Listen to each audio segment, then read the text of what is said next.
So the other day, we spoke about a textbook being used in an Arizona public charter school that was getting some attention, and we mentioned how Glenn Beck endorsed this lunatic, fringe, simply made-up history book. Well, he's going to come out and defend himself and dig a very, very deep hole. Controversial teachings, you would think, well, I can't imagine. One that talks about the founders? One that talks about the Gettysburg Address?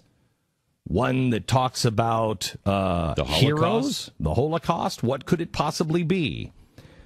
Quote from the story. 2 books by Cleon Skousen, who is often cited by right-wing talk show host Glenn Beck and the Tea Party. Oh, no. Is now required reading. Oh, jeez. I didn't think it was that controversial. I thought, jeez. I thought maybe. I mean, I dared not even go that far out on a limb. Skousen, a controversial figure who was prominent in the anti-communist movement of the 50s and 60s, wrote that God inspired America's founders to pen the Declaration of Independence. Oh, no. Oh, my gosh. Oh, my. Why would he say that? The book is called The 5,000-Year Leap. And interesting, through all the time that when we were at Fox, and all the criticism that came to you for so many different topics, and people did criticize you praising the 5,000-Year Leap, no one in any of that time ever produced one sentence from that book that was controversial. Not it is one. 90% quotes from our founding fathers. Well, now we have the controversy. He said the Constitution was inspired. Oh, my gosh. Oh, man. Oh, gadzooks, Batman. Oh, man.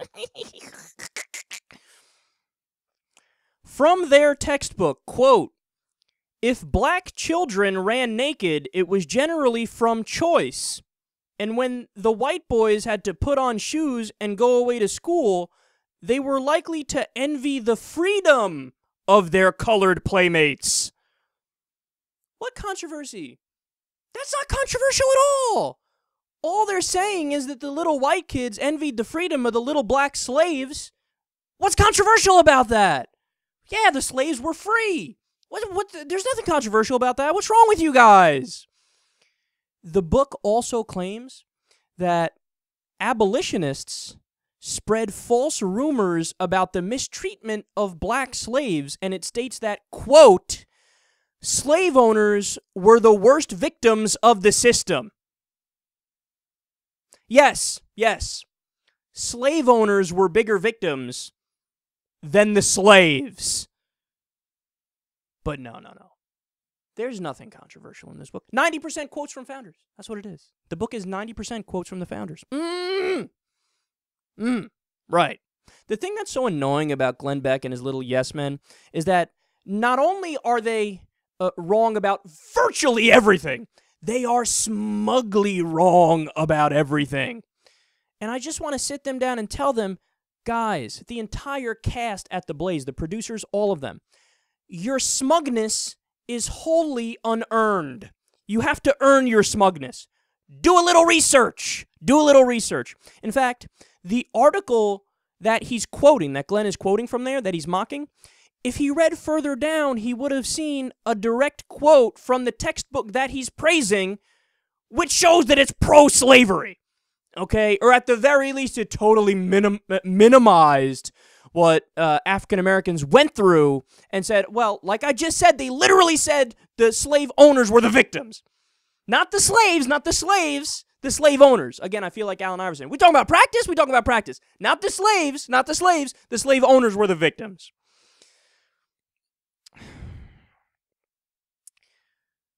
This proves the hypothesis that I've described to you guys dozens of times before on the show. Beck and his minions, what they do is they'll read a headline, and then maybe, if we're lucky, they'll go through the first few lines of an article, exactly like Glenn did right there, and then they just talk out of their asses, you know? Look, I'm in the business. I know when people do their research versus don't do their research, Okay, you can tell who's well read. You could tell who went into who got to page 3 of a dense article, because what they do is they'll give you information and they'll give you data and they'll give you quotes, and oftentimes, depending on the topic, they'll give you numbers. Okay, usually they reference studies, but with Glenn and his asshole friends here, it's never that. It's never that. Read a headline from the Drudge Report or Daily Caller or WorldNet Daily. Oh, Obama sucks and the Democrats suck. Yeah. Blaze TV's great. Yeah. It's the same business model for them, Rush Limbaugh, like at least Bill O'Reilly, who he's wrong about virtually everything also. But at least the guy cares enough to do at least some bullshit research, and give you misleading data. They don't even bother with data. They're just like, not a single thing in the book is controversial. Not a single thing. Right, totally not controversial to say slave owners had it worse than slaves. But that's a direct quote from the textbook he's praising, man. And then I love how they're mocking the idea that the founders were secular. No. That's a fact. Do you understand what the word fact means?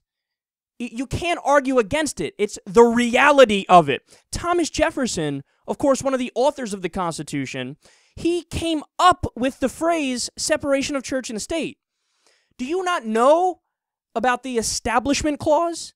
The Establishment Clause in the Constitution, it's in the First Amendment. It says you cannot establish a religion in the United States of America.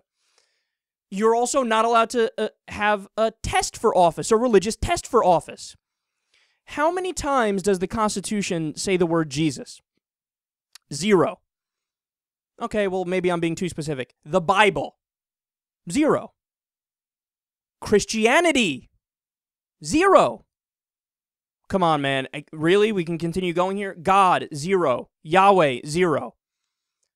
If the founders wanted to say this is divinely inspired and this is a Christian nation as they believe it is, they could have fucking said it. They could have wrote it down. Hey guys, FYI, Christian nation up in this bitch. We're just going to clear up all problems, any future debates. Christian nation all day long. Divinely inspired by God. Thomas Jefferson had an angel holding his hand as he wrote stuff. They didn't say that. They didn't say any of that. In fact, they said the opposite of that. So these guys have no idea what they're talking about. They're just embarrassing at this point. They're embarrassing.